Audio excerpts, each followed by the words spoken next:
Hi! ಈಗ ನಂಗೊಂದು ವಿಷಯ ಹೇಳಿ ನೀವೆಲ್ಲ. ನಿಮ್ಮ ಮನೆಯಲ್ಲಿ ಎಷ್ಟು ಇನ್ಶೂರೆನ್ಸ್ ಪಾಲಿಸೀಸ್‌ನ ನೀವು ಮಾಡಿಸಿದ್ದೀರಾ ಎಲ್ಲರಿಗೂ ಅಂತ? ಹಾಗೆ ಮ್ಯೂಚುವಲ್ ಫಂಡ್ಸಲ್ಲಿ ಯಾರ್ಯಾರು ಇನ್ವೆಸ್ಟ್ ಮಾಡಿದ್ದೀರಾ? ಹಾಗೆ ಎಷ್ಟು ಇನ್ಶೂರೆನ್ಸ್ ಪ್ರೀಮಿಯಮ್‌ನ ಪೇ ಮಾಡ್ತೀರಾ? ಯಾರು ಪೇ ಮಾಡ್ತಿದ್ದಾರೆ ಅಂತ? ಇದನ್ನೆಲ್ಲ ನೀವು ಜ್ಞಾಪಕ ಇಟ್ಕೊಂಡಿದ್ದೀರಾ? ಹಾಗಾದ್ರೆ ಸಪೋಸ್ ನಿಮ್ಗೊಂದು ಏಜೆಂಟ್ ಕಾಲ್ ಮಾಡ್ತಾರೆ ಅಂತಂದ್ರೆ, ಅವ್ರಿಗೂ ಕೂಡ ಈ ಮಾಹಿತಿ ಎಲ್ಲ ಗೊತ್ತಿರುತ್ತೆ. ಅವ್ರಿಗೆ ಯಾರು ಇದೆಲ್ಲ ಜ್ಞಾಪಿಸ್ತಾರೆ? ಅವರ ಅಸಿಸ್ಟೆಂಟ್ ಏನಾದ್ರು ನೆನಪು ಮಾಡ್ಬೋದು ಅಲ್ವಾ? ಹೌದು. ಆದ್ರೆ ಇಡೀ ಭಾರತದ ಮ್ಯೂಚುವಲ್ ಫಂಡ್ಸ್ ಅಲ್ಲಿ ಅಸೆಟ್ಸ್ ಅಂಡರ್ ಮ್ಯಾನೇಜ್ಮೆಂಟ್ ಎಷ್ಟಿದೆ ಅಂದ್ರೆ 40 ಲಕ್ಷ ಕೋಟಿ ಎಷ್ಟಿದೆ ಇವತ್ತಿಗೆ. ಹಾಗಾದ್ರೆ ಈ ಮ್ಯೂಚುವಲ್ ಫಂಡ್ಸ್ ರಿಲೇಟೆಡ್ ಡೇಟಾ ಏನಿದೆ ಅದನ್ನೆಲ್ಲ ಯಾರು ಕಲೆಕ್ಟ್ ಮಾಡಿ ಇಟ್ಕೊಂಡಿರ್ತಾರೆ? ಅದಕ್ಕೆ ಅಂತ ಒಂದು ಕಂಪನಿ ಇದೆ. ಹೌದು, ಈ ಬಿಸ್ನೆಸ್ ಅಲ್ಲಿ ಅವರೇ ಮಾರ್ಕೆಟ್ ಲೀಡರು. ತುಂಬಾ ವರ್ಷಗಳಿಂದ ಅವರು ಇದೇ ಬಿಸ್ನೆಸ್ ನ ಮಾಡ್ತಿದ್ದಾರೆ. ನಾನ್ ಮಾತಾಡ್ತಾ ಇರೋದು ಕ್ಯಾಮ್ಸ್ ಬಗ್ಗೆ. Computer age management services limited. ಭಾರತದ ಮ್ಯೂಚುವಲ್ ಫಂಡ್ ಇಂಡಸ್ಟ್ರಿಯಲ್ಲಿ 69% ಮಾರ್ಕೆಟ್ ಶೇರ್‌ನ ಇದು ಹೊಂದಿದೆ. ಹೌದು. ಅದ್ರ ಜೊತೆಗೆ ಬೇರೆ ಡೊಮೈನ್ಸ್‌ನ ಕೂಡ ಇದು ಪ್ರವೇಶ ಮಾಡ್ತಾ ಇದೆ. ಹಾಗಾದ್ರೆ ನಾವು ನೋಡ್ಬೇಕು ಬೇರೆ ಡೊಮೈನ್ಸ್ ಅಲ್ಲಿ ಇದು ಎಷ್ಟು ಮಾರ್ಕೆಟ್ ಶೇರ್‌ನ ಹೊಂದುತ್ತೆ ಅಂತ. ಅದ್ರ ಜೊತೆಗೆ ಇದು ಮೊನೊಪೊಲಿಸ್ಟಿಕ್ ಪೊಸಿಷನ್ ಅಲ್ಲಿ ಇದ್ರೂ ಕೂಡ ಶೇರ್ ಹೋಲ್ಡರ್ಸ್‌ಗೆ ವೆಲ್ತ್ ಜನರೇಟ್ ಮಾಡ್ತಿದ್ಯಾ ಇಲ್ವಾ ಅಂತ ಕೂಡ ನೋಡ್ಬೇಕಾಗುತ್ತೆ. ಹೌದು. ಅದ್ರ ಜೊತೆಗೆ ಇದು ಹೇಗ್ ಪರ್ಫಾರ್ಮ್ ಮಾಡಿತ್ತು ಹಿಂದೆ, ಹಾಗೆ ಈಗ ಸದ್ಯದ ಪೊಸಿಷನ್ ಅಲ್ಲಿ ಹೇಗ್ ಪರ್ಫಾರ್ಮ್ ಮಾಡ್ತಿದೆ ಅನ್ನೋದು ಕೂಡ ನೋಡೋದು ಇಂಪಾರ್ಟೆಂಟು. ನಾವು ಈ ವಿಡಿಯೋದಲ್ಲಿ ಈ ಎಲ್ಲಾ ಮಾಹಿತಿಗಳನ್ನ ನಿಮ್ಗೆ ಕೊಡ್ತೀವಿ. ಅದ್ರ ಜೊತೆಗೆ ನೀವು ಗ್ರೋ ಕನ್ನಡ ಚಾನಲ್‌ಗೆ ಇನ್ನ ಸಬ್ಸ್ಕ್ರೈಬ್ ಆಗಿಲ್ಲ ಅಂದ್ರೆ ಈಗಲೇ ಸಬ್ಸ್ಕ್ರೈಬ್ ಆಗ್ಬೋದು. ನಾವು ನಿಮ್ಗೆ investment related, stock market related ಹಾಗೆ ಪರ್ಸನಲ್ ಫೈನಾನ್ಸ್ ರಿಲೇಟೆಡ್ ಅಪ್ಡೇಟ್ಸ್‌ನ ಕೊಡ್ತಾ ಇರ್ತೀವಿ. ಅದ್ರ ಜೊತೆಗೆ ಇನ್‌ಸ್ಟಾಗ್ರಾಮ್ ಮತ್ತೆ ಫೇಸ್‌ಬುಕ್ ಪೇಜಸ್‌ನ ಕೂಡ ನೀವು ಫಾಲೋ ಮಾಡ್ಬೋದು. ಹಾಗೆ ಮೊನೊಪೊಲಿಸ್ಟಿಕ್ ಸ್ಟಾಕ್ಸ್ ರಿಲೇಟೆಡ್ ಒಂದು ಪ್ಲೇ ಲಿಸ್ಟ್‌ನ ಕೂಡ ಮಾಡಿದ್ದೀವಿ ಗ್ರೋ ಇಂದ. ಅದನ್ನ ಕೂಡ ನೀವು ನೋಡ್ಬೋದು. ಅದ್ರೊಳಗೆ ಹಲವಾರು ಮೊನೊಪೊಲಿ ಸ್ಟಾಕ್ಸ್ ಬಗ್ಗೆ ವಿಡಿಯೋಸ್‌ಗಳಿವೆ.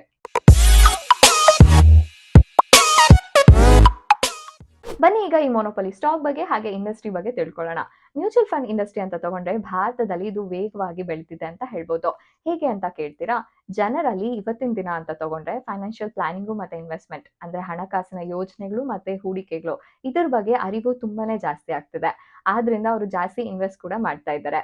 ಇದನ್ನ ಹೇಗೆ ಎಸ್ಟಿಮೇಟ್ ಮಾಡ್ಬೋದು ಅಂತ ನೀವು ಕೇಳ್ಬೋದು.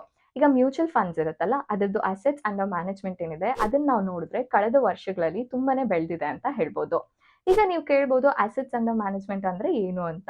ಅಸೆಟ್ಸ್ ಅಂಡರ್ ಮ್ಯಾನೇಜ್ಮೆಂಟ್ ಅಂತಂದ್ರೆ ಇವಾಗ ನೀವು ಮ್ಯೂಚುವಲ್ ಫಂಡ್‌ಗೆ ಇನ್ನೂ ಒಂದು 10 ಲಕ್ಷ ಇನ್ವೆಸ್ಟ್ ಮಾಡ್ತೀರಾ ಅಂದ್ರೆ ಅದು ಅವ್ರಿಗೆ ಅಸೆಟ್ಸ್ ಅಂಡರ್ ಮ್ಯಾನೇಜ್ಮೆಂಟ್.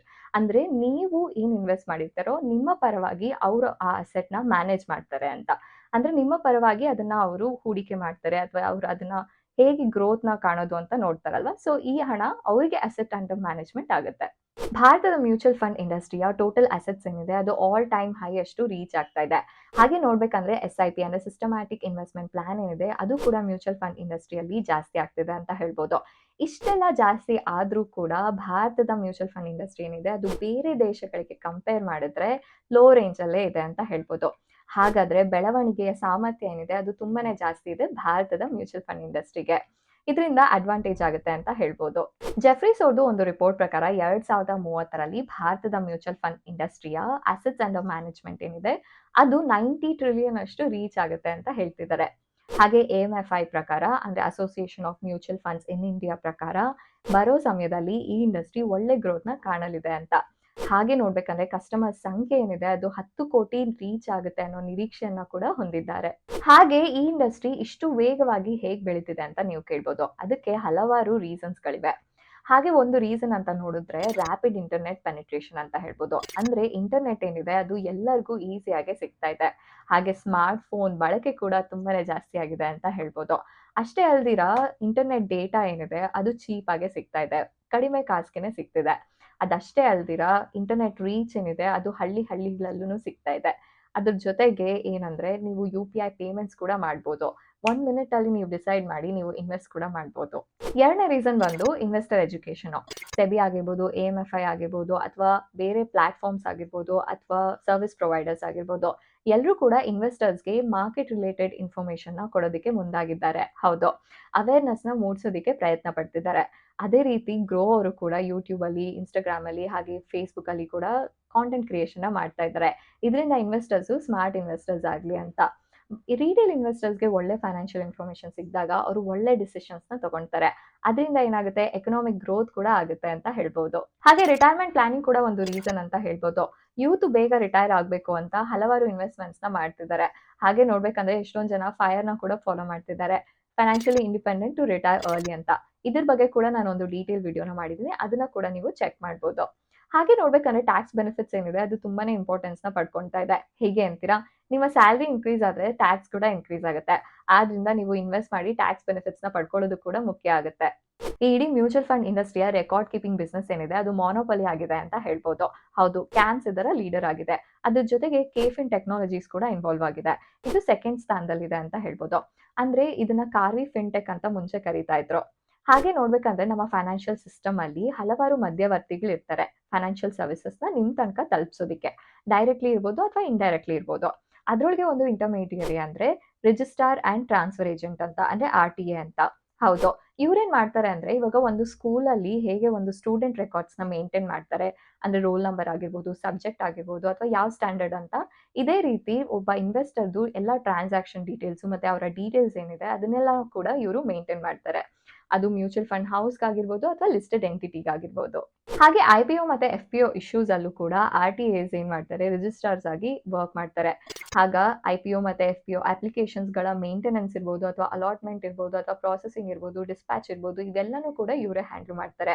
ಅದ್ರ ಜೊತೆಗೆ ಇನ್ವೆಸ್ಟರ್ಸ್‌ದು ಕೆವೈಸಿ ವೆರಿಫಿಕೇಷನ್‌ನ ಕೂಡ ಇವರೇ ನೋಡ್ಕೊಂತಾರೆ. ಹಾಗೆ ನಿಮಗೆ ಗೊತ್ತಿತ್ತಾ ಆರ್‌ಟಿಎ ಹತ್ರ ಹಲವಾರು ಸರ್ವಿಸಸ್‌ನ ನೀವು ಪಡ್ಕೊಳ್ಬೋದು ಅಂತ. ಎಕ್ಸಾಂಪಲ್ಸ್ ನೋಡೋಣ. ಇವಾಗ ಎಸ್ಐಪಿ ಇರ್ಬೋದು ಅಥವಾ ಸಿಸ್ಟಮ್ಯಾಟಿಕ್ ಟ್ರಾನ್ಸ್‌ಫರ್ ಪ್ಲಾನ್ ಇರ್ಬೋದು ಅಥವಾ ಸಿಸ್ಟಮ್ಯಾಟಿಕ್ ವಿತ್‌ಡ್ರಾವಲ್ ಪ್ಲಾನ್ ಇರ್ಬೋದು. ಇವುಗಳನ್ನ ಕ್ಯಾನ್ಸಲ್ ಮಾಡೋದಕ್ಕೆ ಅಥವಾ ಸ್ಟಾಪ್ ಮಾಡೋದಕ್ಕೆ ರಿಕ್ವೆಸ್ಟ್‌ನ ಕಳಿಸ್ಬೋದು. ಅದ್ರ ಜೊತೆಗೆ ಬ್ಯಾಂಕ್ ರೆಕಾರ್ಡ್ಸ್ ಏನಿದೆ ಅದನ್ನ ಅಪ್ಡೇಟ್ ಮಾಡೋದಕ್ಕೆ ಅಥವಾ ಚೇಂಜ್ ಮಾಡೋದಕ್ಕೆ ಕೂಡ ರಿಕ್ವೆಸ್ಟ್‌ನ ಕಳಿಸ್ಬೋದು. ಅದ್ರ ಜೊತೆಗೆ ಮ್ಯೂಚುವಲ್ ಫಂಡ್ ಯೂನಿಟ್ಸ್ ಏನಿದೆ ಅದನ್ನ ರಿಡಂಪ್ಷನ್ ಮಾಡ್ಕೊಳ್ಳೋದಕ್ಕೆ ಕೂಡ ಬಳಸ್ಕೋಬಹುದು. ಈಗ ಮ್ಯೂಚುವಲ್ ಫಂಡ್ಸ್ ಅಲ್ದಿರಾ ಹಲವಾರು ರೀತಿಯಾದ ಫಂಡ್ಸ್ ಇದೆ ಅಂತ ಗೊತ್ತಾ? ಹೌದು. ತುಂಬಾ ಕ್ಯಾಪಿಟಲ್ ಇರುವಂತ ಇನ್ವೆಸ್ಟರ್ಸು ಈ ರೀತಿಯಾದ ಬೇರೆ ಫಂಡ್ಸ್‌ಗೆ ಇನ್ವೆಸ್ಟ್ ಮಾಡ್ತಾರೆ. ಇದಕ್ಕೆ ಆಲ್ಟರ್ನೇಟಿವ್ ಇನ್ವೆಸ್ಟ್‌ಮೆಂಟ್ ಫಂಡ್ಸ್ ಅಂತ ಕರೀತಾರೆ. ಹೌದು. ಹಾಗೆ ನೀವು ನ್ಯೂಸ್ ಪೇಪರಲ್ಲಿ, ಟಿವಿಯಲ್ಲಿ ಕೂಡ ಕೇಳಿರ್ಬೋದು. ಪ್ರೈವೇಟ್ ಇಕ್ವಿಟಿ ಫಂಡ್ ಇರ್ಬೋದು, ವೆಂಚರ್ ಕ್ಯಾಪಿಟಲ್ ಫಂಡ್ ಇರ್ಬೋದು, ಹೆಡ್ಜ್ ಫಂಡ್ಸ್ ಇರ್ಬೋದು. ಏನಂದ್ರೆ ಆರ್‌ಟಿಎಸು ಈ ಫಂಡ್ಸ್‌ಗೆ ಕೂಡ ಫಂಡ್ ಅಕೌಂಟಿಂಗ್‌ನ ಮಾಡುತ್ತೆ. ಹಾಗೆ ಕೆವೈಸಿ ವೆರಿಫಿಕೇಷನ್ ಸರ್ವಿಸಸ್‌ನ ನೀಡುತ್ತೆ. ಈಗ ಆಲ್ಟರ್ನೇಟಿವ್ ಇನ್ವೆಸ್ಟ್‌ಮೆಂಟ್ ಫಂಡ್ ಅಂತಾನೆ ತಗೊಂಡ್ರೆ ಅದರ ಗ್ರೋತ್ ಕೂಡ ತುಂಬಾ ಚೆನ್ನಾಗಿದೆ. ಆದ್ರಿಂದ ನೀವು ಗೆಸ್ ಮಾಡ್ಬೋದು ಕ್ಯಾಮ್ಸ್ ಯಾಕೆ ಪ್ರಾಮಿನೆಂಟ್ ಪೊಸಿಷನ್ ಅಲ್ಲಿದೆ ಅಂತ. ಎರಡಕ್ಕೂ ಇದು ಸರ್ವಿಸಸ್‌ನ ಕೊಡ್ತಿರೋದ್ರಿಂದ. ಹಾಗೆ ನಾವು ತಗೊಂಡ್ಬೇಕಂದ್ರೆ ಇದರ ಬಿಸ್ನೆಸ್ ಬಗ್ಗೆ ಇನ್ನ ಡೀಟೇಲ್ಡ್ ಅನಾಲಿಸಿಸ್‌ನ ತಿಳ್ಕೊಳ್ಳೋಣ. ಏನಂದ್ರೆ ನಾನು ಮುಂಚೆನೆ ಹೇಳ್ದಾಗೆ 69% ಮಾರ್ಕೆಟ್ ಶೇರ್‌ನ ಇದು ಹೊಂದಿದೆ. ಹಾಗೆ ಭಾರತದಲ್ಲಿ ಇದು ಲಾರ್ಜೆಸ್ಟ್ ಆರ್‌ಟಿಎ ಅಂತ ಹೇಳ್ಬೋದು ಮ್ಯೂಚುವಲ್ ಫಂಡ್ಸ್‌ಗೆ. ಹಾಗೆ 15 mutual funds largest mutual funds ಅಂತ ತಗೊಂಡ್ರೆ ಅದ್ರೊಳಗೆ 10 ಮ್ಯೂಚುವಲ್ ಫಂಡ್ಸ್‌ಗೆ ಇವರು ಸರ್ವಿಸಸ್‌ನ ಕೊಡ್ತಿದ್ದಾರೆ. ಹಾಗೆ ಇವರ ನೆಟ್‌ವರ್ಕ್ ಏನಿದೆ ಅದು ಪ್ಯಾನ್ ಇಂಡಿಯಾ ನೆಟ್‌ವರ್ಕ್ ಇದೆ. ತುಂಬಾನೇ ಸ್ಟ್ರಾಂಗ್ ಅಂತ ಹೇಳ್ಬೋದು. 280 ಸೆಂಟರ್ಸ್‌ನ ಇವರು ಹೊಂದಿದ್ದಾರೆ. 25 ಸ್ಟೇಟ್ಸು ಹಾಗೆ 5 ಯೂನಿಯನ್ ಟೆರಿಟರೀಸ್ ಅಲ್ಲಿ. ಈಗ ಮ್ಯೂಚುವಲ್ ಫಂಡ್ ಬಿಸ್ನೆಸ್ ಅಂತ ತಗೊಂಡ್ರೆ ಕ್ಯಾಮ್ಸು ಎಂಟೈರ್ ಲೈಫ್ ಸೈಕಲ್‌ನ ಕವರ್ ಮಾಡುತ್ತೆ. ಅಂದ್ರೆ ಇವಾಗ ಅಕೌಂಟ್ ಕ್ರಿಯೇಷನ್ ಇಂದ ಇರ್ಬೋದು, ಹಾಗೆ ಯೂನಿಟ್ ಪ್ರೊಸೆಸಿಂಗ್ ಇರ್ಬೋದು, ಹಾಗೆ ರಿಡಂಪ್ಷನ್ ಕೂಡ ಇರ್ಬೋದು. ಅಂದ್ರೆ ಇವಾಗ ನೀವು ಬೈ ಅಥವಾ ಸೆಲ್ ಏನಾದ್ರು ನೀವು ಪ್ಲೇಸ್ ಮಾಡ್ತೀರಾ ಅಂದ್ರೆ ಟ್ರಾನ್ಸಾಕ್ಷನ್ ಅದನ್ನ ಕೂಡ ಕ್ಯಾಮ್ಸೇ ಪ್ರೊಸೆಸ್ ಮಾಡೋದು. ಹಾಗಾದ್ರೆ ಬನ್ನಿ ಈ ಅಸೆಟ್ ಮ್ಯಾನೇಜ್ಮೆಂಟ್ ಕಂಪನೀಸ್‌ಗಳು ಯಾವ್ಯಾವ ಸರ್ವಿಸಸ್‌ನ ತಗೊಳುತ್ತೆ ಕ್ಯಾಮ್ಸ್ ಇಂದ ಅಂತ ತಿಳ್ಕೊಳ್ಳೋಣ. ಇವಾಗ ರೆಕಾರ್ಡ್ ಕೀಪಿಂಗ್ ಮತ್ತೆ ಮ್ಯಾನೇಜ್ಮೆಂಟ್ ಇರ್ಬೋದು, ಹಾಗೆ ಕೆವೈಸಿ ನಾರ್ಮ್ಸ್, ಕಂಪ್ಲಯನ್ಸ್ ಇರ್ಬೋದು, ಹಾಗೆ ಸೆಬಿ ರೆಗ್ಯುಲೇಷನ್ಸ್‌ನ ಮೇಂಟೈನ್ ಮಾಡೋದಿರ್ಬೋದು, ಹಾಗೆ ಇಂಟರ್ಮೀಡಿಯೇಟ್ಸ್‌ನ ಆನ್ ಬೋರ್ಡಿಂಗ್ ಮಾಡೋದಿರ್ಬೋದು, ಅಥವಾ ಅಕೌಂಟ್ಸ್‌ನ ಸೆಟಪ್ ಮಾಡೋದಿರ್ಬೋದು, ಅಥವಾ ಸಸ್ಪಿಷಿಯಸ್ ಟ್ರಾನ್ಸಾಕ್ಷನ್ಸ್‌ನ ರಿಪೋರ್ಟ್ ಮಾಡೋದಿರ್ಬೋದು, ಹಾಗೆ ಸ್ಕೀಮ್ ಡಾಕ್ಯುಮೆಂಟ್ ಕಂಪ್ಲಯನ್ಸ್ ಮಾಡೋದಿರ್ಬೋದು, ಹಾಗೆ ಫೀಸ್‌ನ ಕ್ಯಾಲ್ಕುಲೇಷನು ಮತ್ತೆ ಅಡ್ಮಿನಿಸ್ಟ್ರೇಷನ್ ಇದನ್ನ ಕೂಡ ಕ್ಯಾಮ್ಸ್ ಮಾಡುತ್ತೆ. ಕ್ಯಾಮ್ಸು ಕೇವಲ ಎಎಂಸಿಸ್‌ಗಷ್ಟೇ ಅಲ್ದಿರ ಇನ್ವೆಸ್ಟರ್ಸ್‌ಗೂ ಕೂಡ ಸರ್ವಿಸಸ್‌ನ ಪ್ರೊವೈಡ್ ಮಾಡ್ತಾರೆ. ಹೇಗೆ ಅಂತ ಕೇಳ್ತೀರಾ? ಆನ್‌ಲೈನ್ ಕಸ್ಟಮರ್ ಸರ್ವಿಸ್ ಆಗಿರ್ಬೋದು, ಅಥವಾ ಇವರ ಕ್ವೈರೀಸ್‌ಗೆ ಇವರು ಅಸಿಸ್ಟ್ ಮಾಡೋದಿರ್ಬೋದು, ಅಥವಾ ಪೀರಿಯಾಡಿಕ್ ಸ್ಟೇಟ್ಮೆಂಟ್ಸು, ಅಲರ್ಟ್ಸು ಅಂದ್ರೆ ಟೈಮ್‌ಗೆ ಅಲರ್ಟ್ಸ್‌ನ ಕೊಡೋದು, ಸ್ಟೇಟ್ಮೆಂಟ್‌ನ ಕೊಡೋದು, ಈ ರೀತಿ ಹಲವಾರು ಸರ್ವಿಸಸ್‌ನ ಇವರು ಕೊಡ್ತಾರೆ. ಈಗ ಎಎಂಸಿಸ್ ಏನೋ ಕವರ್ ಆದ್ರು, ಇನ್ವೆಸ್ಟರ್ಸ್ ಕೂಡ ಕವರ್ ಆದ್ರು. ಹಾಗಾದ್ರೆ ಉಳಿದಿರೋರು ಯಾರು ಅಂದ್ರೆ ಮ್ಯೂಚುವಲ್ ಫಂಡ್ ಡಿಸ್ಟ್ರಿಬ್ಯೂಟರ್ಸ್. ಹೌದು, ಇವ್ರಿಗೂ ಕೂಡ ಕ್ಯಾಮ್ಸ್ ಸರ್ವಿಸಸ್‌ನ ಪ್ರೊವೈಡ್ ಮಾಡುತ್ತೆ. ಈಗ ಡಿಸ್ಟ್ರಿಬ್ಯೂಟರ್ಸ್‌ನ ಆನ್ ಬೋರ್ಡಿಂಗ್ ಇರ್ಬೋದು, ಬೇರೆ ಬೇರೆ ಮ್ಯೂಚುವಲ್ ಫಂಡ್ಸ್‌ಗೆ, ಹಾಗೆ ಅವರ ಬ್ರೋಕರೇಜ್ ಮತ್ತೆ ಕಮಿಷನ್ ಸ್ಟ್ರಕ್ಚರ್ಸ್‌ನ ಡಿಸೈಡ್ ಮಾಡೋದಿರ್ಬೋದು ಅಥವಾ ರೆಕಾರ್ಡ್ ಇರ್ಬೋದು, ಹಾಗೆ ವೇರಿಯಸ್ ಕ್ಯಾಲ್ಕುಲೇಷನ್ಸ್ ಏನಿರುತ್ತೆ ಕಮಿಷನ್ಸ್ ಅದನ್ನ ಕೂಡ ಇವ್ರು ಮಾಡ್ತಾರೆ. ಹಾಗೆ ಹೆಲ್ಪ್ ಡೆಸ್ಕ್‌ನ ಕೂಡ ಕ್ರಿಯೇಟ್ ಮಾಡ್ತಾರೆ ಡಿಸ್ಟ್ರಿಬ್ಯೂಟರ್ಸ್‌ಗೆ ಅಂತ. ಈಗ ನೀವು ಗಮನಿಸಬಹುದು ಮ್ಯೂಚುವಲ್ ಫಂಡ್ ಇಂಡಸ್ಟ್ರಿಯ ಪ್ರತಿಯೊಂದು ಪಾರ್ಟ್ ಅಲ್ಲಿ ಕೂಡ ಕ್ಯಾಮ್ಸ್ ಇನ್ವಾಲ್ವ್ ಆಗಿದೆ ಅಂತ. ಹೌದು. ಹಾಗೆ ನೋಡ್ಬೇಕಂದ್ರೆ ಇವರು ರೆವೆನ್ಯೂ ಹೇಗೆ ಅರ್ನ್ ಮಾಡ್ತಾರೆ ಅನ್ನೋದು ಕೂಡ ಇಂಪಾರ್ಟೆಂಟು. ಒಂದು ಅಸೆಟ್ ಬೇಸ್ಡ್ ರೆವೆನ್ಯೂ ಇದೆ, ಇನ್ನೊಂದು ನಾನ್ ಅಸೆಟ್ ಬೇಸ್ಡ್ ರೆವೆನ್ಯೂ ಇದೆ. ಈಗ ನಾನ್ ಅಸೆಟ್ ಬೇಸ್ಡ್ ಏನಾದ್ರು ಇದ್ರೆ ಆಗ ಕ್ಲೈಂಟ್ಸ್ ಇಂದ ಅವರು ಪೇಪರ್ ವರ್ಕ್ ಮಾಡಿರೋದಕ್ಕೆ ಚಾರ್ಜಸ್‌ನ ಮಾಡ್ತಾರೆ. ಆದ್ರೆ ಅಸೆಟ್ ಬೇಸ್ಡ್ ಅಂತ ಇದ್ರೆ ಅವಾಗ ಏನ್ ಮಾಡ್ತಾರೆ ಅಂದ್ರೆ ಅಸೆಟ್ ಅಂಡರ್ ಮ್ಯಾನೇಜ್ಮೆಂಟ್ ಏನಿದೆ ಮ್ಯೂಚುವಲ್ ಫಂಡ್ ಹೌಸ್‌ದು ಅದರ ವ್ಯಾಲ್ಯೂಗೆ ಒಂದು ಫಿಕ್ಸ್ ಪರ್ಸೆಂಟೇಜ್‌ನ ಇವರು ಫೀಸ್ ಆಗಿ ಕಲೆಕ್ಟ್ ಮಾಡ್ಕೊಂತಾರೆ. ಆಗ್ಲೇ ಎಕ್ಸಾಂಪಲ್ ಕೊಟ್ನಲ್ಲ 10 ಲಕ್ಷ ಅಂತ. ಸೊ ಆ 10 ಲಕ್ಷದ್ದು ಒಂದು ಫಿಕ್ಸ್ ಪರ್ಸೆಂಟೇಜ್ ಅಂತ ತಗೊಂತಾರೆ. ಅದನ್ನ ಫೀಸ್ ಆಗಿ ಇವರು ಕಲೆಕ್ಟ್ ಮಾಡ್ಕೊಂತಾರೆ. ಇದರಿಂದ ನಾವೇನ್ ತಿಳ್ಕೊಳ್ಬಹುದು ಅಂದ್ರೆ ಕ್ಯಾಮ್ಸ್‌ನ ರೆವೆನ್ಯೂ ಏನಿದೆ ಅದು ಮ್ಯೂಚುವಲ್ ಫಂಡ್ ಇಂಡಸ್ಟ್ರಿಯ ಪರ್ಫಾರ್ಮೆನ್ಸ್ ಮೇಲೆ ಡಿಪೆಂಡ್ ಆಗಿದೆ ಅಂತ. ಹೌದು. 76% ಕ್ಯಾಮ್ಸ್ ರೆವೆನ್ಯೂ ಏನಿದೆ ಅದು ಮ್ಯೂಚುವಲ್ ಫಂಡ್ ಇಂಡಸ್ಟ್ರಿಯಿಂದ ಬರ್ತಿದೆ. ಇದು ಹೈಲಿ ಕಾನ್ಸಂಟ್ರೇಟೆಡ್ ಆಗಿರೋದ್ರಿಂದ ಇವರು ಡೈವರ್ಸಿಫೈ ಮಾಡೋದು ತುಂಬಾನೇ ಮುಖ್ಯ ಆಗುತ್ತೆ. ಆದ್ರಿಂದ ಬನ್ನಿ ತಿಳ್ಕೊಳ್ಳೋಣ ಯಾವ್ಯಾವ ಡೈವರ್ಸಿಫಿಕೇಶನ್ ಅಲ್ಲಿ ಇವರು ಇನ್ವಾಲ್ವ್ ಆಗ್ತಿದ್ದಾರೆ ಅಂತ. ಮೊದಲನೇದು ಬಂದು ಕ್ಯಾಮ್ಸ್ ಫಿನ್ಸರ್ವ್. ಇದು ಅಗ್ರಿಗೇಟರ್ ಸರ್ವಿಸಸ್ ನ ಪ್ರೊವೈಡ್ ಮಾಡುತ್ತೆ. ಈಗ ಅಕೌಂಟೆಂಟ್ ಅಗ್ರಿಗೇಟರ್ ಅಂದ್ರೆ ಏನು ಅಂತ ಕೇಳ್ಬೋದು ನೀವು. ಇವ್ರೇನ್ ಮಾಡ್ತಾರೆ ಅಂದ್ರೆ ಒಂದು ಪರ್ಸನ್ದು ಒಪ್ಪಿಗೆನ ಪಡ್ಕೊಂಡು ಅಂದ್ರೆ ಕನ್ಸೆಂಟ್ ನ ಪಡ್ಕೊಂಡು ಅವರ ಫೈನಾನ್ಷಿಯಲ್ ಡೇಟಾನ ಕಲೆಕ್ಟ್ ಮಾಡ್ತಾರೆ. ಬ್ಯಾಂಕ್ ಡೀಟೇಲ್ಸ್ ಇರ್ಬೋದು, ಲೋನ್ ಡೀಟೇಲ್ಸ್ ಇರ್ಬೋದು, ಹಾಗೆ ಅವರ ಇನ್ವೆಸ್ಟ್ಮೆಂಟ್ ಡೀಟೇಲ್ಸ್ ಇರ್ಬೋದು. ಇದನ್ನ ತಗೊಂಡೋಗಿ ಅವರು NBFC ಮತ್ತೆ ಬ್ಯಾಂಕ್ಗೆ ಸಪ್ಲೈ ಮಾಡ್ತಾರೆ ಡೇಟಾನ. ಸೊ ಇದರಿಂದ ಏನಾಗುತ್ತೆ ಅಂದ್ರೆ ಕಸ್ಟಮೈಸ್ ಸರ್ವಿಸಸ್ ನ ಇವರು ಎಂಡ್ ಕಸ್ಟಮರ್ಸ್ಗೆ ಈಸಿಯಾಗಿ ಪ್ರೊವೈಡ್ ಮಾಡ್ಬೋದು. ಹಾಗೆ ನೋಡ್ಬೇಕಂದ್ರೆ ಸೆಬಿ ಏನಿದೆ ಅಂದ್ರೆ ಸ್ಟಾಕ್ ಮಾರ್ಕೆಟ್ ರೆಗ್ಯುಲೇಟರು, ಹಾಗೆ PFRDA ಏನಿದೆ ಪೆನ್ಷನ್ ಫಂಡ್ ರೆಗ್ಯುಲೇಟರು, ಇವುಗಳು ಒಂದು ಸರ್ಕ್ಯುಲರ್ ಮುಖಾಂತರ ಮ್ಯೂಚುವಲ್ ಫಂಡ್ಸು, ಡೆಪಾಸಿಟರೀಸು ಮತ್ತೆ ಪೆನ್ಷನ್ ಫಂಡ್ಸ್ನ ಕ್ಯಾಮ್ಸ್ ಫಿನ್ಸರ್ವ್ ಇಕೋಸಿಸ್ಟಮ್ಗೆ ಜಾಯ್ನ್ ಆಗೋದಕ್ಕೆ ಹೇಳಿದೆ. ಅದಷ್ಟೇ ಅಲ್ದಿರ ಇವರು ನ್ಯಾಷನಲ್ ಪೆನ್ಷನ್ ಸ್ಕೀಮ್ ಅಲ್ಲಿ ಕೂಡ ಎಂಟ್ರಿಯನ್ನು ಕೊಟ್ಟಿದ್ದಾರೆ. ಹಾಗೆ ಇಂಡಸ್ಟ್ರಿಯ ಫಸ್ಟ್ ಕ್ಲೌಡ್ ಬೇಸ್ CRA ಅಂದ್ರೆ central record keeping agency platform ನ ಮಾರ್ಚ್ 22 ಅಲ್ಲಿ ಇವರು ಲಾಂಚ್ ಮಾಡಿದ್ದಾರೆ. ಹಾಗೆ ಕಡಿಮೆ ಸಮಯದಲ್ಲಿ ಈ NPS ಅಲ್ಲಿ 9.5% ಮಾರ್ಕೆಟ್ ಶೇರ್ ನ ಹೊಂದಿದ್ದಾರೆ. ಇದು ಇಂಡಸ್ಟ್ರಿಯ ಸೆಕೆಂಡ್ ಹೈಯೆಸ್ಟ್ ಅಂತ ಹೇಳ್ಬೋದು. ಆಲ್ಟರ್ನೇಟಿವ್ ಇನ್ವೆಸ್ಟ್ಮೆಂಟ್ ಫಂಡ್ಸ್ ಅಲ್ಲಿ ಕೂಡ ಇವರು ಸರ್ವಿಸಸ್ ನ ಕೊಡ್ತಾರೆ ಅಂತ ಹೇಳಿದ್ದೆ. ಹೌದು, ಇದನ್ನ ವೆಲ್ ಸರ್ವ್ ಪ್ಲಾಟ್ಫಾರ್ಮ್ ಮುಖಾಂತರ ಮಾಡ್ತಾರೆ.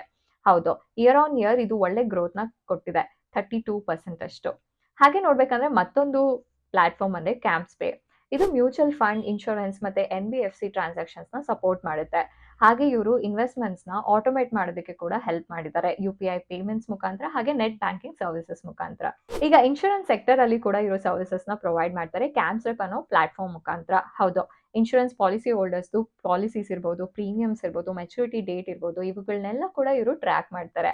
ಹಾಗೆ ಈ ಸೆಗ್ಮೆಂಟ್ ಅಲ್ಲಿ 36% ಮಾರ್ಕೆಟ್ ಶೇರ್ ನ ಕೂಡ ಹೊಂದಿದ್ದಾರೆ. ಈ ರೀತಿ ಹಲವಾರು ಸೆಕ್ಟರ್ಸ್ ಅಲ್ಲಿ ಇವರು ಡೈವರ್ಸಿಫಿಕೇಶನ್ ನ ಮಾಡ್ತಿದ್ದಾರೆ, ಹಾಗೆ ಒಳ್ಳೊಳ್ಳೆ ಮಾರ್ಕೆಟ್ ಶೇರ್ ನ ಕೂಡ ಹೊಂದಿದ್ದಾರೆ. ಸೊ ಆದ್ರಿಂದ ಇವರ ಮ್ಯೂಚುವಲ್ ಫಂಡ್ ಡಿಪೆಂಡೆನ್ಸಿ ಏನಿದೆ ಅದು ಕಡಿಮೆ ಆಗುತ್ತೆ ಅಂತ ಹೇಳ್ಬೋದು. ಇನ್ನೊಂದು ಕಡೆ ಮುಖ್ಯವಾದ ಅಂಶನ ನಾವು ಇಲ್ಲಿ ಗಮನಿಸಬೇಕಂದ್ರೆ ಮ್ಯೂಚುವಲ್ ಫಂಡ್ ಇಂಡಸ್ಟ್ರಿಯ RTA ಬಿಸ್ನೆಸ್ಗೆ ಎಂಟ್ರಿ ಬ್ಯಾರಿಯರ್ಸ್ ತುಂಬಾ ಇದೆ ಅಂತ ಹೇಳ್ಬೋದು. ಜಾಸ್ತಿ ಜನ ಎಂಟ್ರಿನೇ ಆಗಲ್ಲ. ಯಾಕೆ ಅಂತ ನೀವು ಕೇಳ್ಬೋದು. ಈ ಬಿಸ್ನೆಸ್ ಕ್ಯಾಪಿಟಲ್ ಇಂಟೆನ್ಸಿವ್ ಬಿಸ್ನೆಸ್ ಆಗಿದೆ. ಅಂದ್ರೆ ಶುರು ಮಾಡೋದಕ್ಕೆ ತುಂಬಾ ಹಣ ಬೇಕಾಗುತ್ತೆ. ಹೌದು, ಹಲವಾರು ಬ್ರಾಂಚಸ್ ನ ಓಪನ್ ಮಾಡ್ಬೇಕಾಗುತ್ತೆ, ಹಾಗೆ ಟೆಕ್ನಾಲಜಿ ರಿಲೇಟೆಡ್ ಇನ್ಫ್ರಾಸ್ಟ್ರಕ್ಚರ್ ಮೇಲೆ ಕೂಡ ಇನ್ವೆಸ್ಟ್ ಮಾಡ್ಬೇಕಾಗುತ್ತೆ. ಹಾಗೆ ಸೆಬಿ ರೂಲ್ಸ್ ಪ್ರಕಾರ ಏನಂದ್ರೆ ಲಾಸ್ಟ್ ಕ್ವಾರ್ಟರ್ದು ಪೀಕ್ ಟ್ರಾನ್ಸಾಕ್ಷನ್ ವಾಲ್ಯೂಮ್ ಎಷ್ಟಿದೆಯೋ ಅದರ 2 ಕೆಪಾಸಿಟಿನ ಮೇಂಟೈನ್ ಮಾಡಬೇಕಾಗುತ್ತೆ RTA. ಹಾಗೆ ಮ್ಯೂಚುವಲ್ ಫಂಡ್ ಹೌಸಸ್ ಏನಿದೆ ಅದು ಒಂದು ಪ್ಲೇಯರ್ ಇಂದ ಇನ್ನೊಂದು ಪ್ಲೇಯರ್ಗೆ ಸ್ವಿಚ್ ಆಗೋದು ಕೂಡ ತುಂಬಾ ರೇರ್ ಅಂತ ಹೇಳ್ಬೋದು. ಯಾಕೆ ಅಂತ ಕೇಳ್ಬೋದು. ಇವಾಗ ಒಂದು ಪ್ಲೇಯರ್ ಅಂದ್ರೆ RTA ಇಂದ ಇನ್ನೊಂದು RTಗೆ ಸ್ವಿಚ್ ಆಗ್ಬೇಕಂದ್ರೆ ಎಂಟೈರ್ ಡೇಟಾ ಶಿಫ್ಟ್ ಆಗ್ಬೇಕಾಗುತ್ತೆ. ಅಲ್ಲಿ ಡೇಟಾ ಲಾಸ್ ಆಗೋ ಸಾಧ್ಯತೆ ಕೂಡ ಇರುತ್ತೆ. ಹಾಗೆ ಡೇಟಾ ಲಾಸ್ ರಿಸ್ಕ್ ಅಂತೂ ಅವರು ತಗೊಳ್ಳೋದಕ್ಕೆ ಸಾಧ್ಯ ಇಲ್ಲ. ಹಾಗೆ ಈ ಕಸ್ಟಮರ್ ಸ್ಟಿಕಿನೆಸ್ ಏನಿದೆ ಅದು ಜಾಸ್ತಿ ಇದೆ ಈ ಕಾರಣದಿಂದ ಅಂತ ಹೇಳ್ಬೋದು. ಈ ಎಲ್ಲ ರೀಸನ್ಸ್ ಗಳಿಂದ ಕ್ಯಾಮ್ಸ್ದು ಪ್ರಾಫಿಟ್ ಆಫ್ಟರ್ ಟ್ಯಾಕ್ಸ್ ಮಾರ್ಜಿನ್ ಏನಿದೆ ಅದು 30% ಅಷ್ಟು ಆವರೇಜ್ ಮೇಂಟೈನ್ ಆಗಿದೆ. ಇದು ತುಂಬಾ ರೇರ್ ಅಂತ ಹೇಳ್ಬೋದು, ಹಾಗೆ ತುಂಬಾ ಒಳ್ಳೆ ಪ್ರಾಫಿಟ್ ಅಂತ ಹೇಳ್ಬೋದು. ಹಾಗೆ ನೋಡ್ಬೇಕಂದ್ರೆ ಇದರ ಸ್ಟಾಕ್ ಪ್ರೈಸ್ ಮೂವ್ಮೆಂಟ್ ಬಗ್ಗೆ ನಾವು ಮಾತಾಡೋಣ ಅಂದ್ರೆ ಇದು ಲಿಸ್ಟೆಡ್ ಆಗಿದ್ದು October 2020. ಅವಾಗಿಂದ 57% ರಿಟರ್ನ್ಸ್ ನ ಕೊಟ್ಟಿದೆ. ಬಟ್ ಆದ್ರೆ ಕಳೆದ 1 ವರ್ಷದಿಂದ ಏನಾಗ್ತಿದೆ ಅಂದ್ರೆ ನೆಗೆಟಿವ್ ರಿಟರ್ನ್ ಬರ್ತಿದೆ. ಅಂದ್ರೆ ಈ ಶೇರ್ ಪ್ರೈಸಸ್ ಏನಿದೆ ಅದಷ್ಟು ಕನ್ಸಾಲಿಡೇಟ್ ಆಗ್ತಿದೆ ಅಂತ ಹೇಳ್ಬೋದು. ಇದು ನಿಮ್ಗೆ ಆಶ್ಚರ್ಯ ಅನ್ಸ್ಬೋದು, ಯಾಕಂದ್ರೆ ಪ್ರಾಫಿಟ್ ತುಂಬಾ ಚೆನ್ನಾಗಿದೆ ಅಂತ ಹೇಳಿದೆ, ಆದ್ರೂ ಕೂಡ ಯಾಕೆ ನೆಗೆಟಿವ್ ರಿಟರ್ನ್ಸ್ ಕೊಡ್ತು ಅಂತ ನೀವು ಕೇಳ್ಬೋದು. ಈಗ 10 ಇಯರ್ಸ್ ಅಂತ ತಗೊಂಡ್ರೆ ಅದರ CAGR ರಿಟರ್ನ್ ಬಂದು 19% ಇದೆ, ತುಂಬಾ ಚೆನ್ನಾಗಿದೆ ಅಂತ ಹೇಳ್ಬೋದು. ಬಟ್ ಆದ್ರೂ ಕೂಡ ಹೇಗೆ ನೆಗೆಟಿವ್ ರಿಟರ್ನ್ಸ್ ಬಂತು ಅಂದ್ರೆ ಇದಕ್ಕೆ ನಾವು ಮ್ಯೂಚುವಲ್ ಫಂಡ್ಸ್ ಮೇಲಿರುವ ಡಿಪೆಂಡೆನ್ಸಿ ಬಗ್ಗೆ ಅರ್ಥ ಮಾಡ್ಕೊಳ್ಬೇಕಾಗುತ್ತೆ. ಹೌದು, ಇವಾಗ asset under management mutual funds ಏನಿದೆ ಅದೇನಾದ್ರು ಇನ್ಕ್ರೀಸ್ ಆಗಿಲ್ಲ ಅಂದ್ರೆ ಇವರ ರೆವೆನ್ಯೂ ಕೂಡ ಇನ್ಕ್ರೀಸ್ ಆಗೋದಿಲ್ಲ. ತುಂಬಾ ರೀಸೆಂಟ್ ಆಗಿ ಅಂತ ತಗೊಂಡ್ರೆ July 22 ಅಲ್ಲಿ 11 ಮಂತ್ ಲೋನ್ ನ ಅಸೆಟ್ ಅಂಡರ್ ಮ್ಯಾನೇಜ್ಮೆಂಟ್ ಹಿಟ್ ಮಾಡಿತ್ತು ಮ್ಯೂಚುವಲ್ ಫಂಡ್. ಹೌದು, ಆದ್ರಿಂದ ಸ್ವಲ್ಪ ಡಿಫಿಕಲ್ಟಿ ಸಿಚುಯೇಷನ್ ನ ಇದು ಫೇಸ್ ಮಾಡ್ತಿದೆ ಅಂತ ಹೇಳ್ಬೋದು. ಹಾಗೆ ಇನ್ನೊಂದು ರೀಸನ್ ಅಂತ ನಾವು ನೋಡ್ಬೇಕಂದ್ರೆ ಪ್ರಮೋಟರ್ಸ್ ತಮ್ಮ ಸ್ಟೇಕ್ ನ ಸೆಲ್ ಮಾಡ್ತಿದ್ದಾರೆ ಕಂಪನಿಯಲ್ಲಿ. ಹೌದು, ಡಿಸೆಂಬರ್ 2020 ಅಲ್ಲಿ 30.98% ಇದ್ರೆ ಡಿಸೆಂಬರ್ 22 ಅಲ್ಲಿ 19.92% ಮಾತ್ರ ಇದೆ promoter stakes. Promoter share holding ಏನೋ ಕಡಿಮೆ ಆಗ್ತಿದೆ, ಆದ್ರೆ ಪಬ್ಲಿಕ್ದು ಮತ್ತೆ FIIದು ಇನ್ವೆಸ್ಟ್ಮೆಂಟ್ ಈ ಕಂಪನಿ ಮೇಲೆ ಜಾಸ್ತಿ ಆಗ್ತಿದೆ ಅಂತ ಹೇಳ್ಬೋದು. ಹಾಗೆ ಈ ಕಂಪನಿಯ ಪ್ರಮೋಟರ್ ಯಾರು ಅಂತ ನೋಡಿದ್ರೆ ಗ್ರೇಟ್ ಟರೈನ್ ಇನ್ವೆಸ್ಟ್ಮೆಂಟ್ ಲಿಮಿಟೆಡ್ ಅಂತ. ಇದು ವಾರ್ಬರ್ಗ್ ಪಿನ್ಕಸ್ LLCಯ ಈ ಒಂದು ಇನ್ವೆಸ್ಟ್ಮೆಂಟ್ ಆರ್ಮ್ ಅಂತ ಹೇಳ್ಬೋದು. ಏನಂದ್ರೆ ಕಂಪನಿ ಪ್ರೈವೇಟ್ ಇಕ್ವಿಟಿ ಫರ್ಮ್ ಇಂದ ರನ್ ಆಗ್ತಿದೆ ಅಂತ ಹೇಳ್ಬೋದು.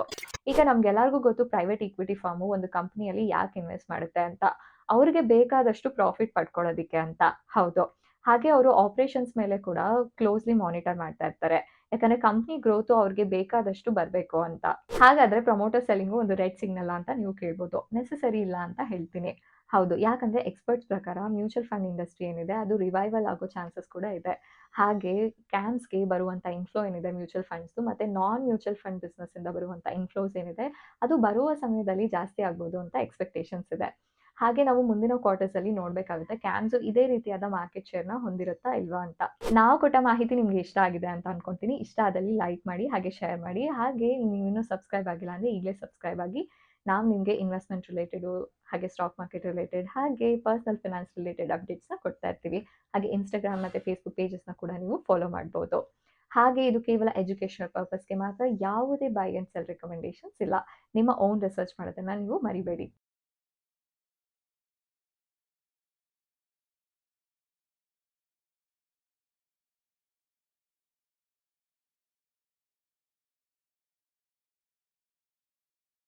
Investment in securities market are subject to market risks. Read all the related documents carefully before investing. Please read the risk disclosure documents carefully before investing in equity shares, derivatives, mutual fund, and or other instruments traded on the stock exchanges.